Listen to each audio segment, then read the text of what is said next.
I knew I needed resources if I was going to track down Roscoe Bob Bryant, and hunting Plummer looked like a good way to get rich quick. As the local vigilantes exposed him as the leader of the bandits, and put a generous price on his head.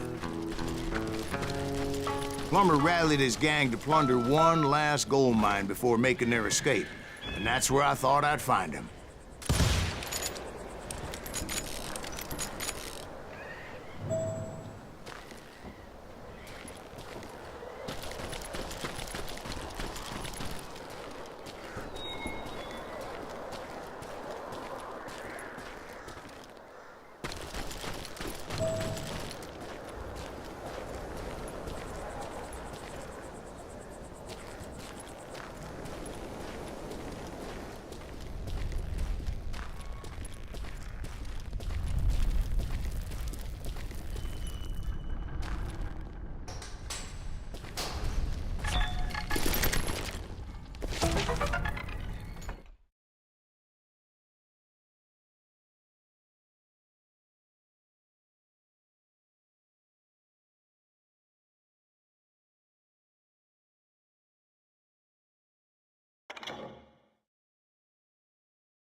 It makes me nervous standing so close to all these goddamn barrels of gunpowder. Why would you be nervous? No one has the cojones to come after us. As long as you don't light up a cigar, we're fine. Besides, George is up there on the rocks with that rifle of his. Nothing gets past him.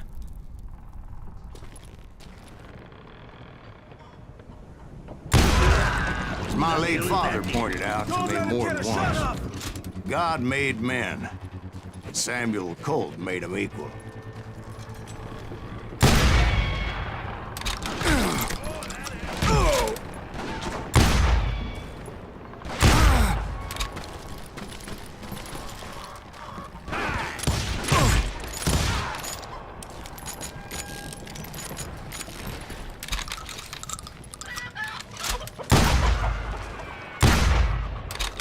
I knew that dynamite wasn't mine, so I decided the polite thing would be to return it.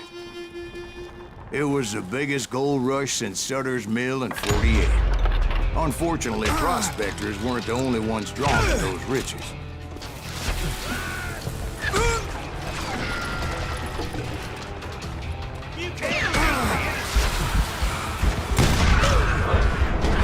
There were thieves and killers, robbing travelers and hijacking gold shipments.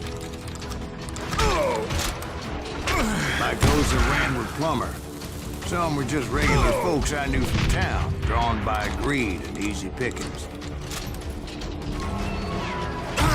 Charlie Crow, the blacksmith. James, who worked in the stable. Sam and Jeremiah Barber, the butcher's son. Ordinary citizens who lived a double life.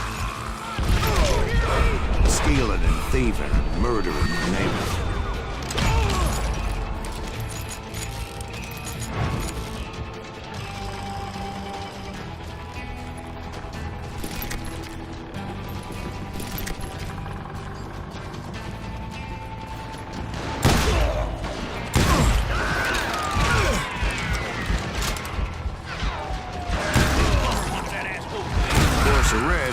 veterans of the Civil War.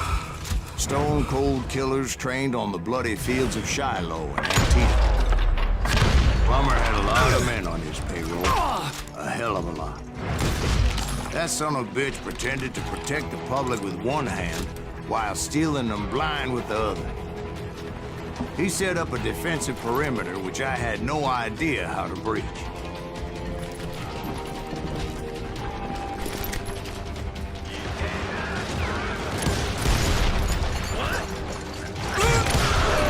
Dangerous, desperate individuals. I was outnumbered and in way over my head, but I was too damn stubborn and stupid to realize it. They must have thought I was touched. Or had some kind of death wish. Seeing as there were barrels of gunpowder everywhere.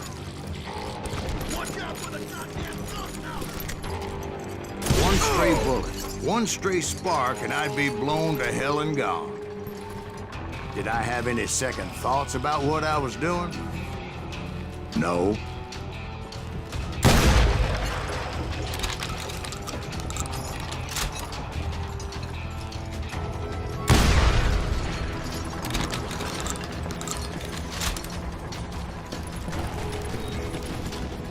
I thought I was some kind of hero.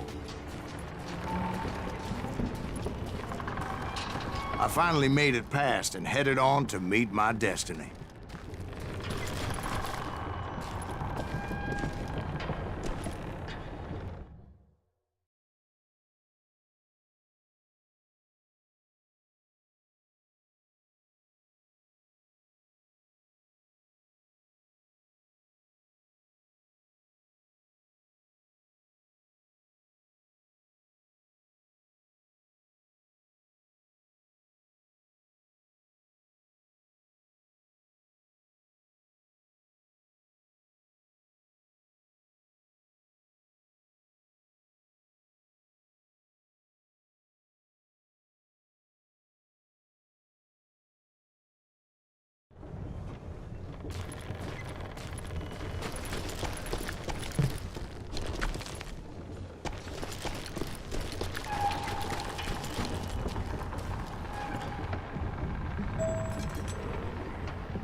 But first, I had something I needed to figure out. I had a few ideas on how to get into that mine, but once I made my decision, I knew there was no turning back. So my first thought was to enter the nearest mine portal. I saw an entrance. Made sense. It was the quickest way in, but that also made it more dangerous, as there would undoubtedly be enemy pickets posted along the way.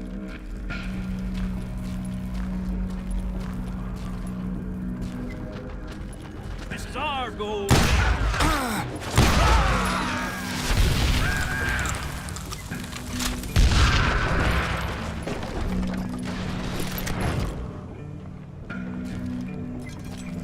Had enough?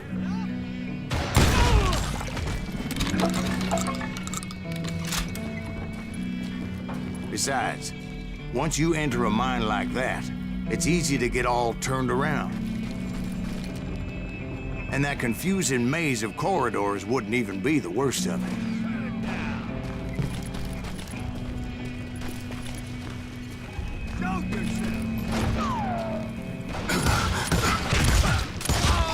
Some of those shafts could be as deep as hell.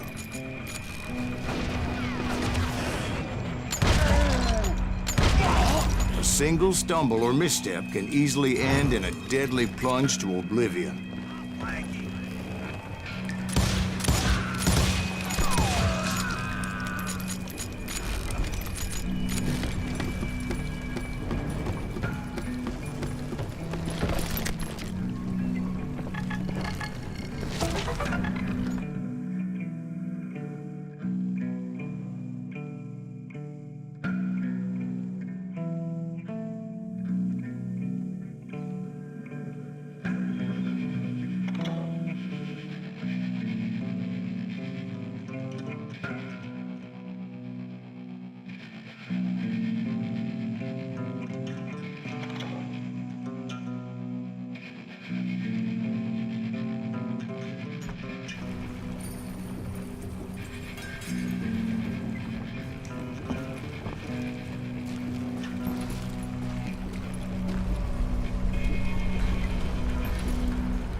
Quick reflexes often make up for a lack of common sense.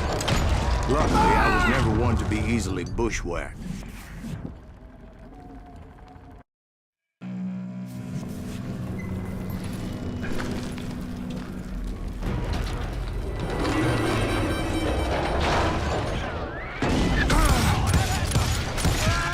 I would just need to be careful not to blow myself to Kingdom Come.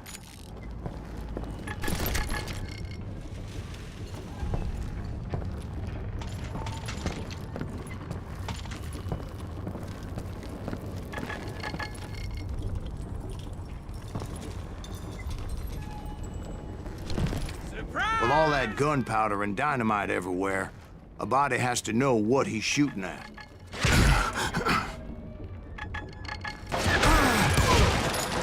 die for this, you hear me? Come on out,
One wrong bullet could have turned that mine into a dad-blasted tomb.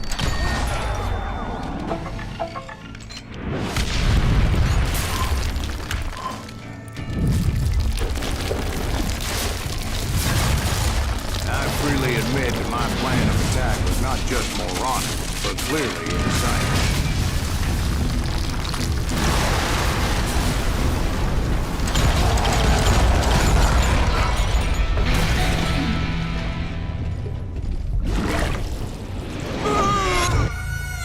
It's a good thing that I abandoned that ridiculous plan before I even tried it.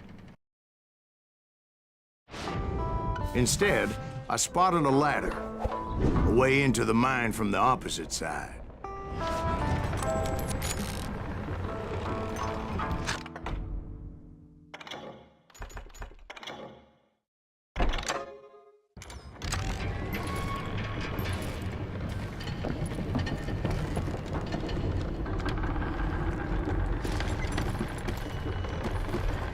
It was a long way around, but that approach seemed more sensible at the time. Of course, being I had a problem with heights, that scaffolding scared the bejesus out of me.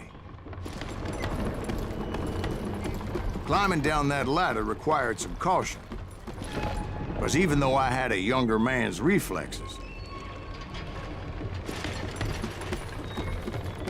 no man can dodge a damn bullet while climbing down a rickety ladder.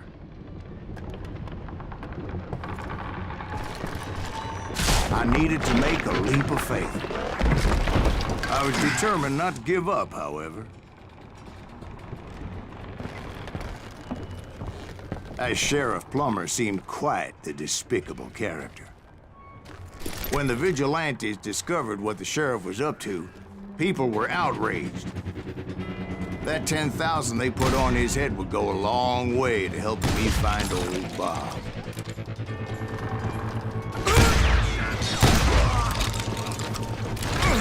Made it my mission to settle that score come hell or high water.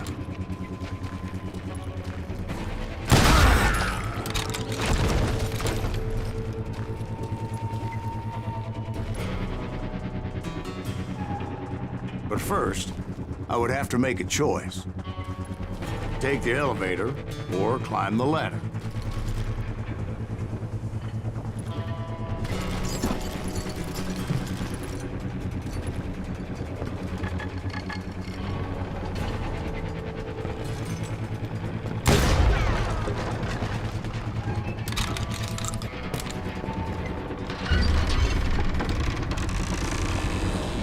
I picked the more convenient and more dangerous route.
Plummer was a mad dog killer, and the people of Nevada City deserved better. Nevada City? Well, I thought Plummer met his maker in Bannock, Montana. Right, well, he was the sheriff of both places at one time or another, but that's neither here nor there. The point was, taking him down would save a lot of lives, including my own.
They're gonna bury you in a million pieces! This thing is just getting worse and worse for you, ain't it?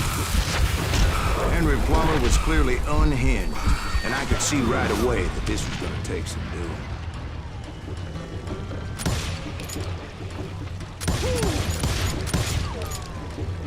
I can shoot food! That is swamp! I'm going all medieval on your ass!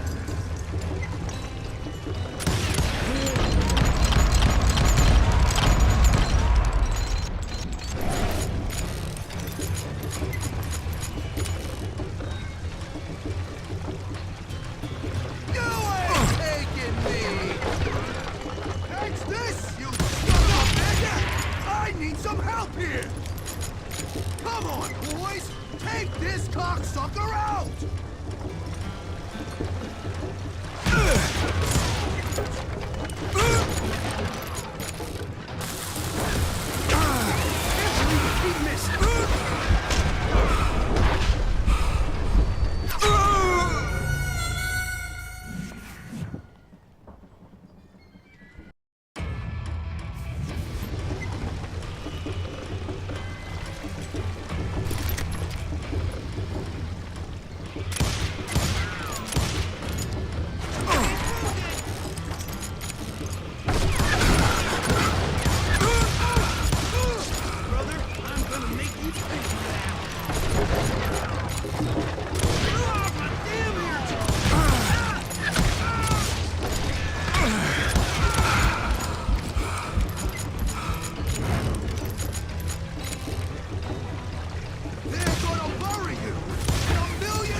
join the circus!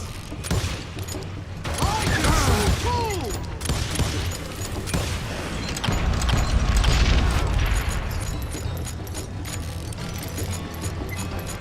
You can run, but you can't run forever!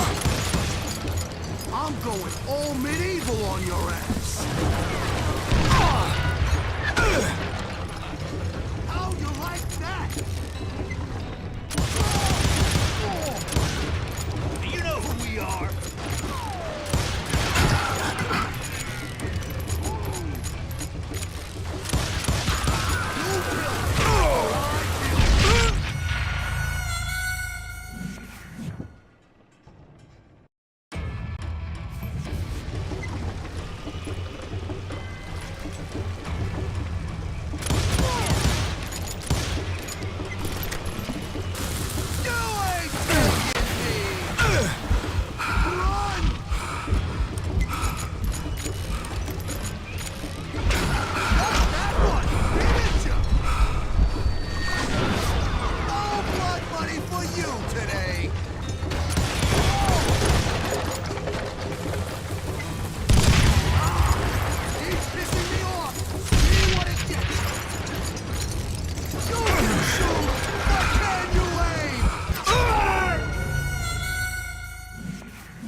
So that's how Henry Plummer died.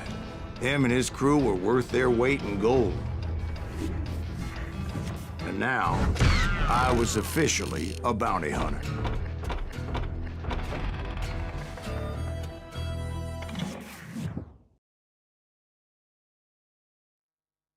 So, did you finally go after that Bob feller? Well, I heard word he was in Kansas with John Wesley Hardin. So that's where I went. Where in Kansas?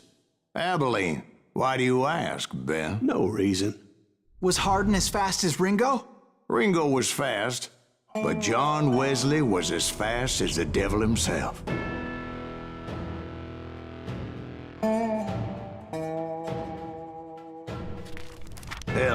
killed his first man at 15. From that day forward, he had a price on his head and wouldn't back down for nobody, not even Wild Bill Hickok himself.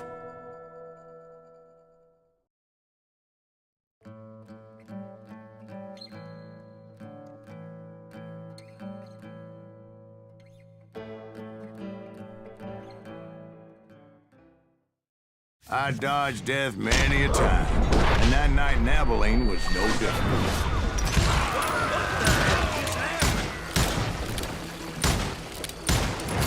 I was there with the intention of finding that bastard Bob and collecting the bounty on John Wesley.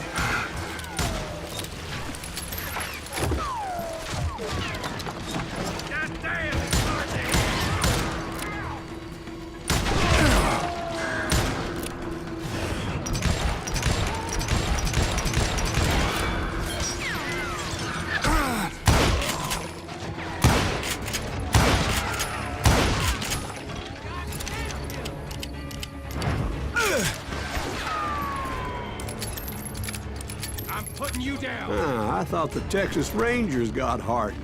Yeah, that's what they want you to believe. It was cold and a witch's tit and a brass bra that night as I fought my way past his loyal compadres to the very same saloon we're sitting in today. Look around and imagine this place painted in blood. Hardin was waiting for me, and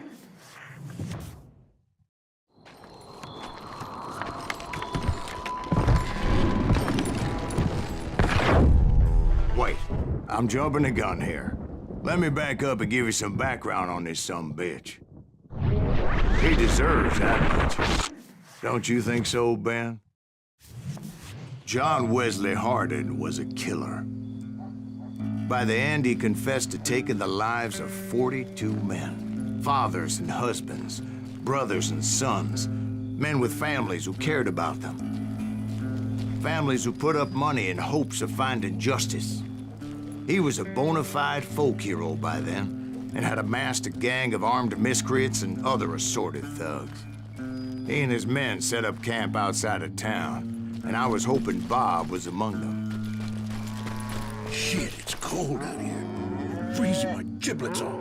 Ain't right, we got to do. God damn it! Shoot that son of a bitch!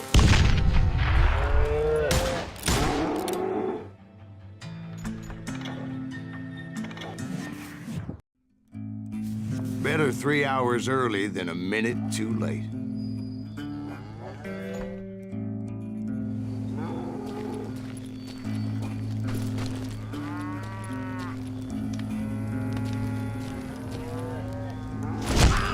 They didn't ask why I was there. They knew. Damn it! Shoot that son of a bitch! Most of them wanted as well. I figured Hardin was here somewhere, but to get to him, I'd have to get past his gun hands. I had to spill a lot of blood to find out Hardin wasn't in that camp. He was carousing in town with his closest friends.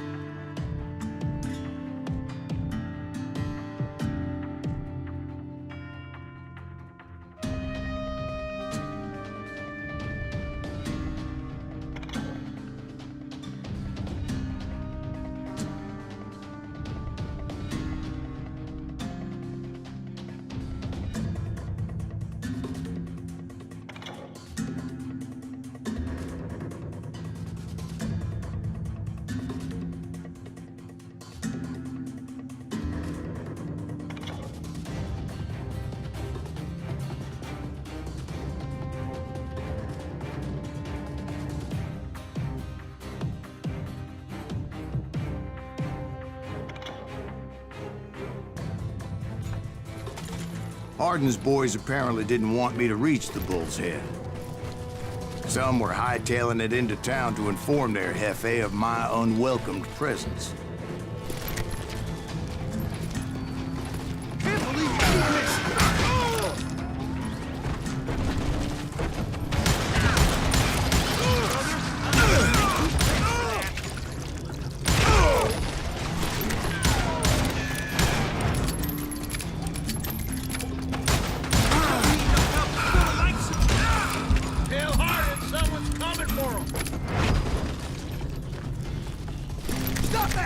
bitch!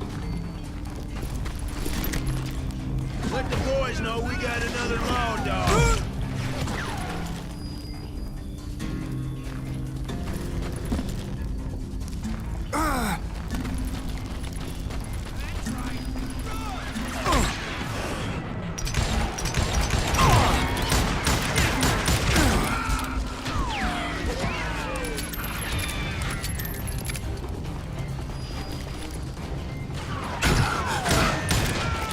I wondered if Bob was among them.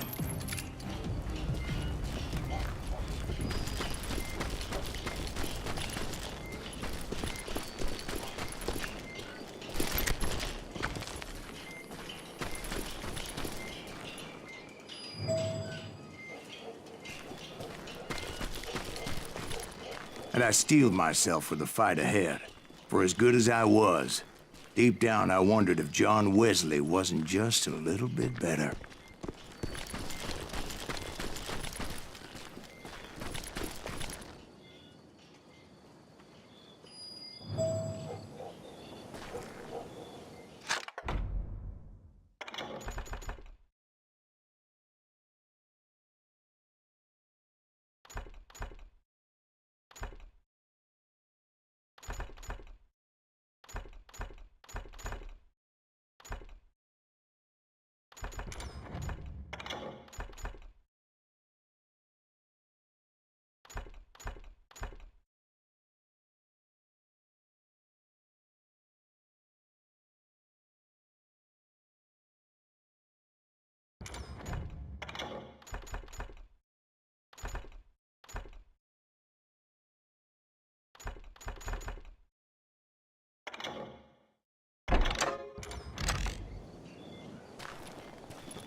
Before I could test my mettle against Hardin, however, I would first need to dispatch his cadre of hired killers.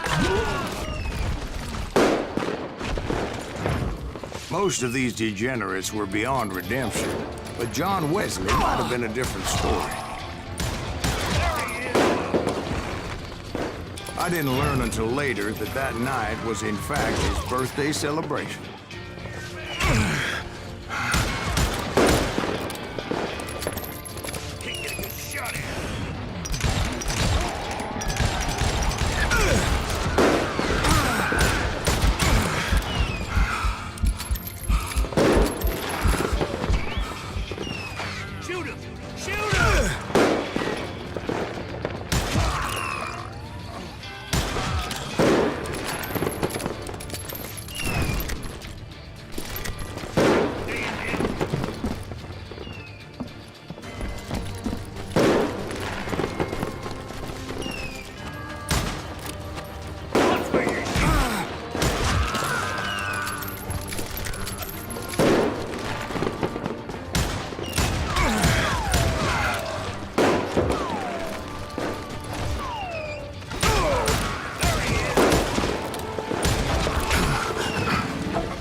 I think I already mentioned that I found Hardin in this very saloon.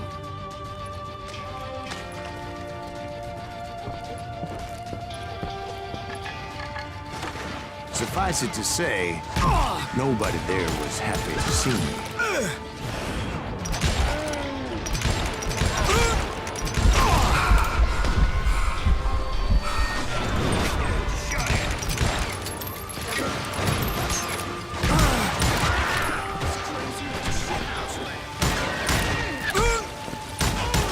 In fact, I felt a certain hostility.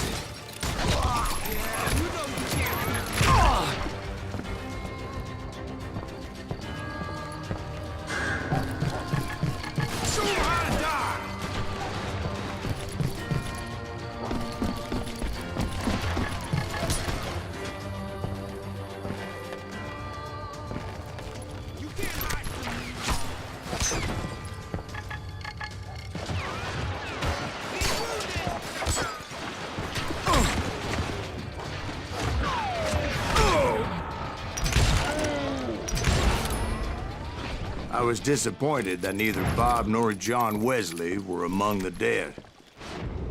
But that was short-lived, as a moment later I was facing down the fastest gun in the West.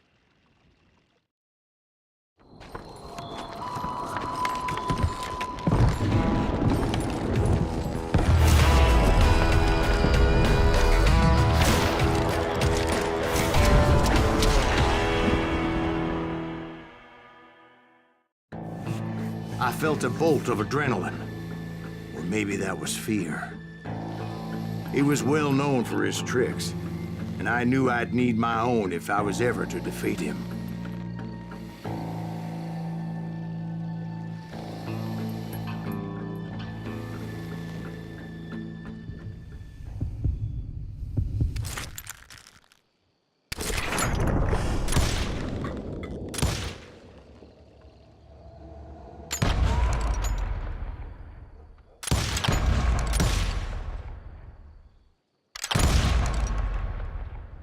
That man was faster than greased lightning.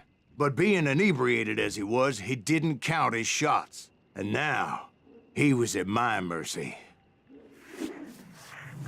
So he didn't die? No, I sent him to prison. Years later, after he was free, some restless Avenger took his life.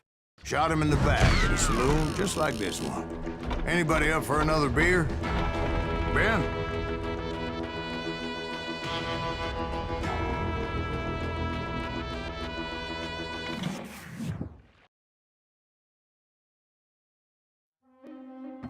Thank you, darling. Yeah, some say revenge is a dish best served cold. So whatever happened to that Bob guy you were after?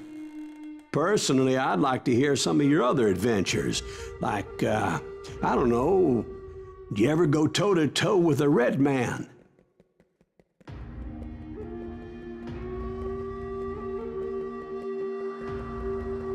Yes, I did, Ben. I remember once I was after this renegade Apache, Grey Wolf. Strangely enough, revenge was also his primary motivation.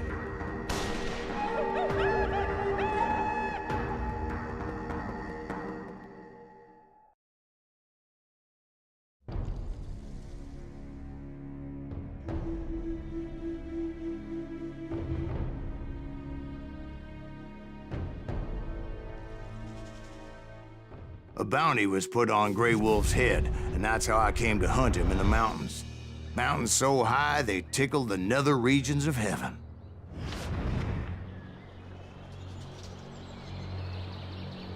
Grey Wolf was a Chiricahua Apache medicine man who had led a war party in revenge for a massacre against his people. The U.S. Army had attacked his tribe during his daughter's sacred sunrise ceremony, and the slaughter was unspeakable. I understood his anger, as there's nothing more traumatic than seeing those you love die in a cruel and painful death.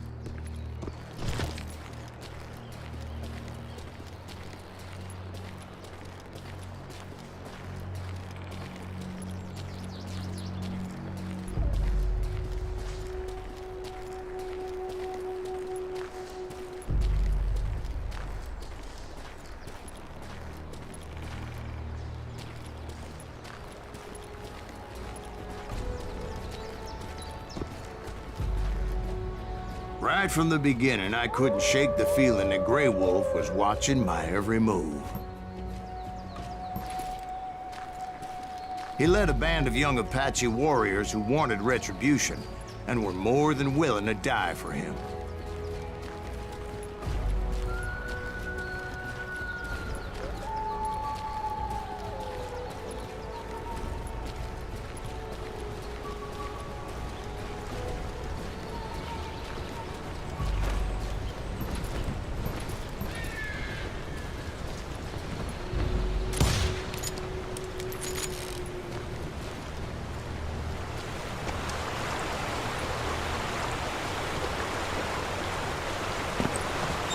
They saw me before I saw them.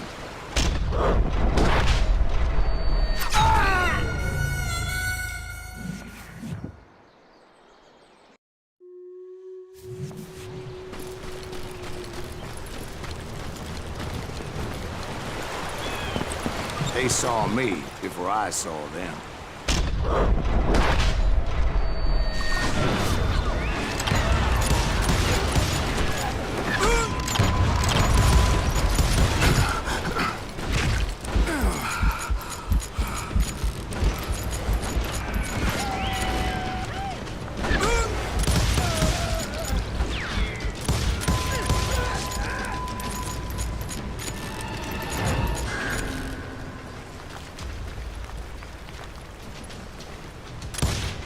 And it crossed my mind that maybe this wasn't such a good idea.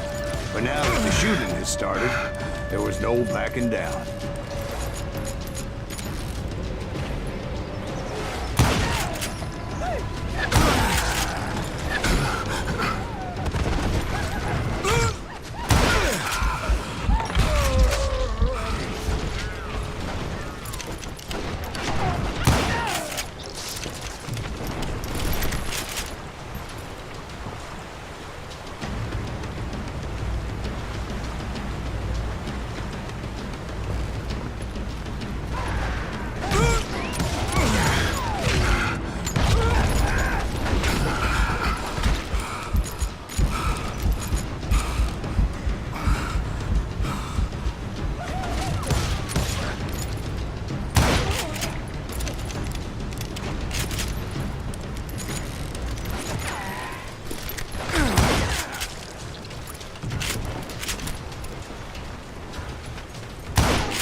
It was rugged country, the winter home of the Chiricahuas, and that's why they had retreated there.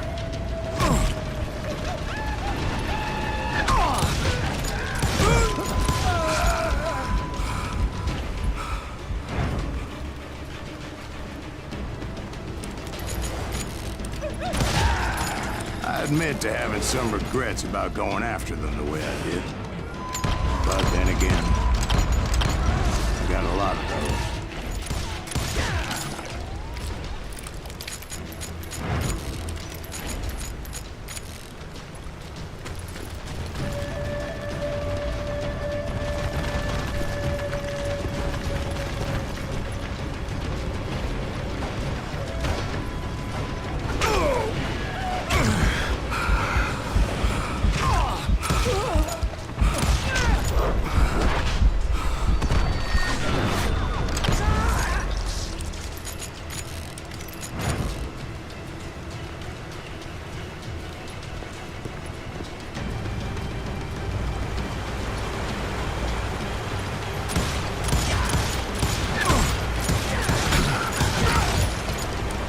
Grey Wolf? Not at that moment, but I did find the entrance to their hideout.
A deep crevice that led to a deeper cave.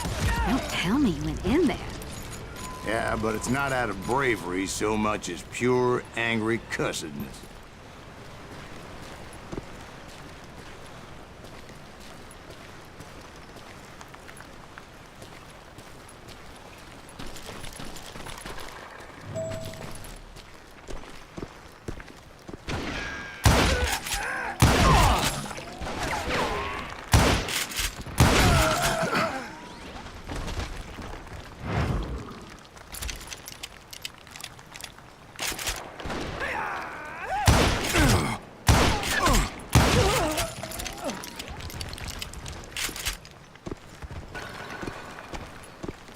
See, back then, I had a stubborn streak a mile wide, and I wasn't about to back down.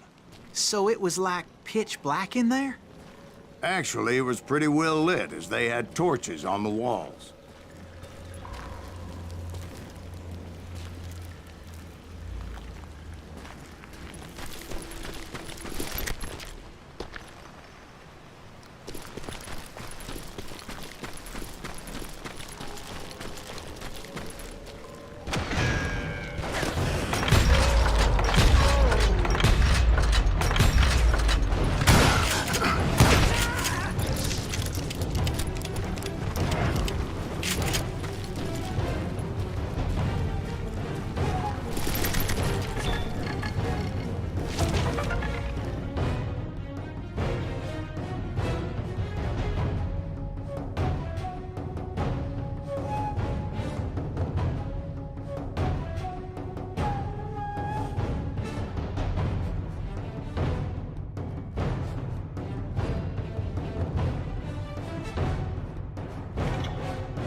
How big was this cave? Big as hell, Ben. Chiricahua had hid out there during the Indian Wars.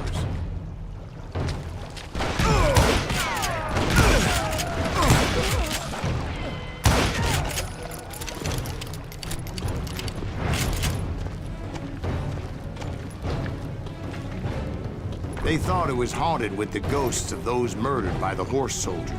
The cave was haunted with dead Indian ghosts?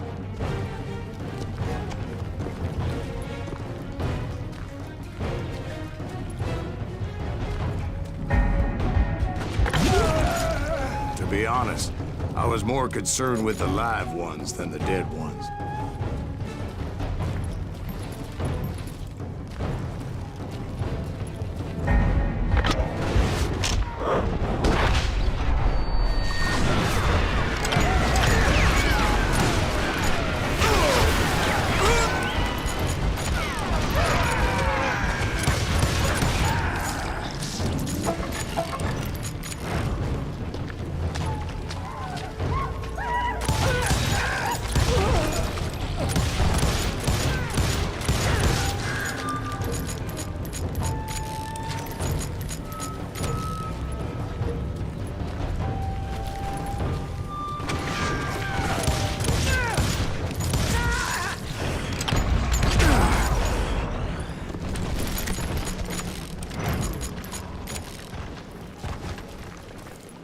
How come you know so much about engines? A few years back, I was married to two Mescalero women. At the same time? Yeah, they were sisters. Polygyny is traditional among the Mescalero. So what happened? Oh, I had to get out of there. Those girls never shut up. Both of them nagging at me all the time. Drove me half crazy. Haven't seen them since. No, I mean, what happened with Grey Wolf? Oh, well, I pursued him into the Cave of Death.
I came upon this flooded grotto, and that's when I saw him.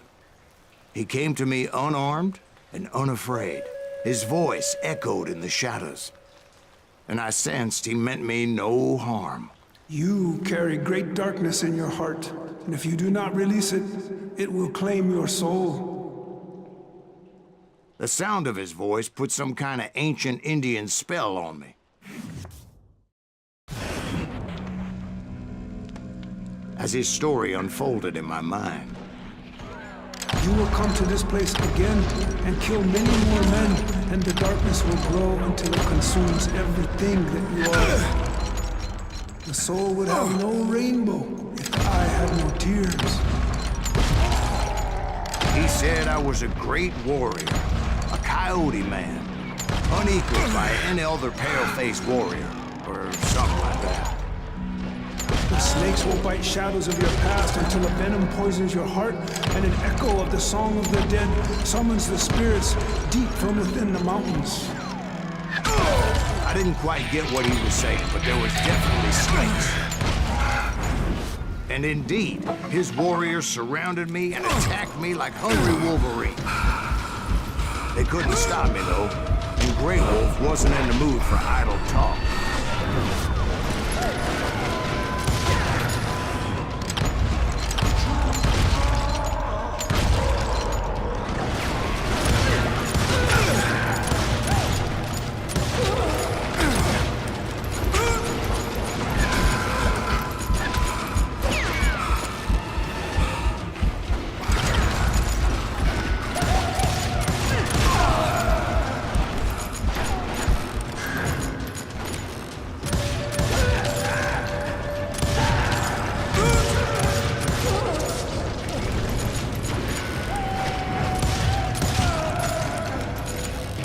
I swear I couldn't see any way out of this trap.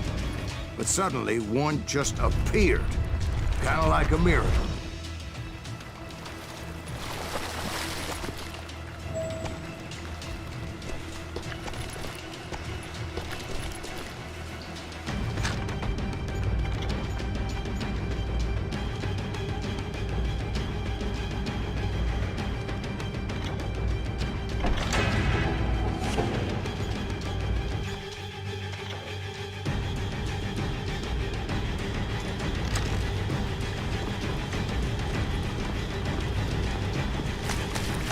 I felt like I would be lost in that damn cave forever.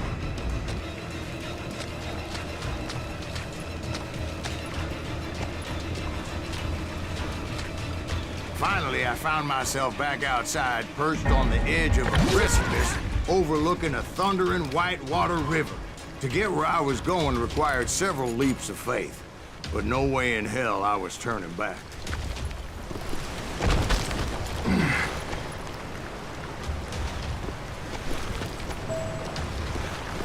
I chased after him, determined to make him explain the meaning of all that mumbo-jumbo. Mumbo-jumbo's right. Are you making this all up as you go? A few details may be fuzzy, brother, but I am relating exactly what happened. There were dozens of Apache warriors aiming at me from on high. Dozens? Well, maybe not dozens, but there was a lot of them. At least 3 or 4. Well, more than that, little lady.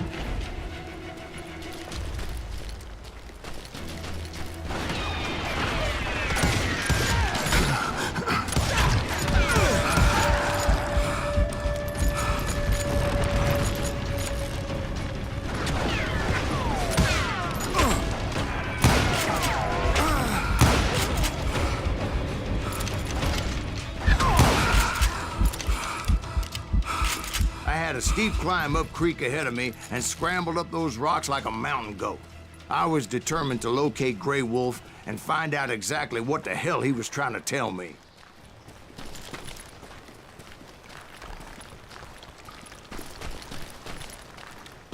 And wouldn't you know it, that crafty son of a bitch led me right into a trap. What kind of trap? Well, son, there had to be at least 100 Apaches surrounding me. 100? God be my witness. Oh, come on. Who you kidding? Hey, I believe you. Come on, tell us how it ended.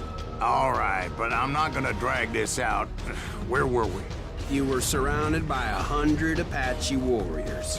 Well, I didn't take the time to count them exactly, but there were a lot of them.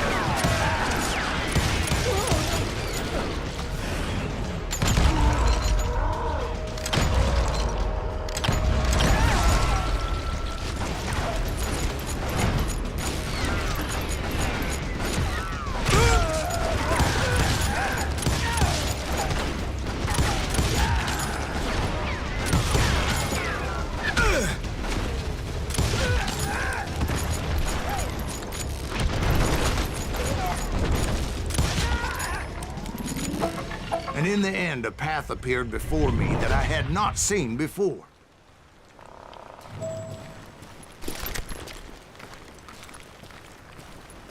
I followed it as I desperately needed to find out what Grey Wolf was trying to tell me.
But it was like that son of a bitch disappeared into thin air.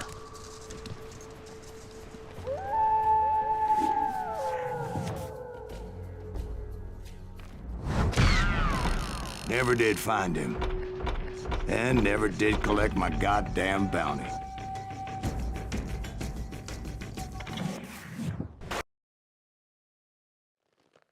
Thank you, darling. It's interesting how the truth can sometimes seem, might malleable, depending upon your point of view. Like how those dime novels make you out to be something you're not? Jack, don't be starting trouble. No, he's right. They do tend to exaggerate. Did they exaggerate your part in taking down the Daltons? Well, I was there in the flesh, boy, so I saw what happened firsthand.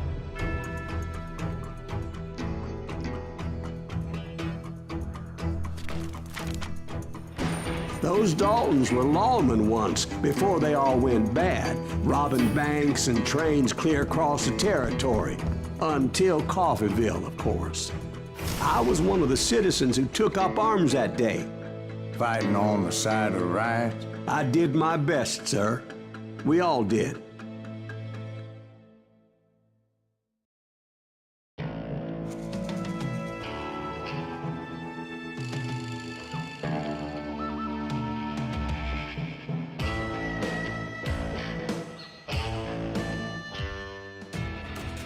It was early morning.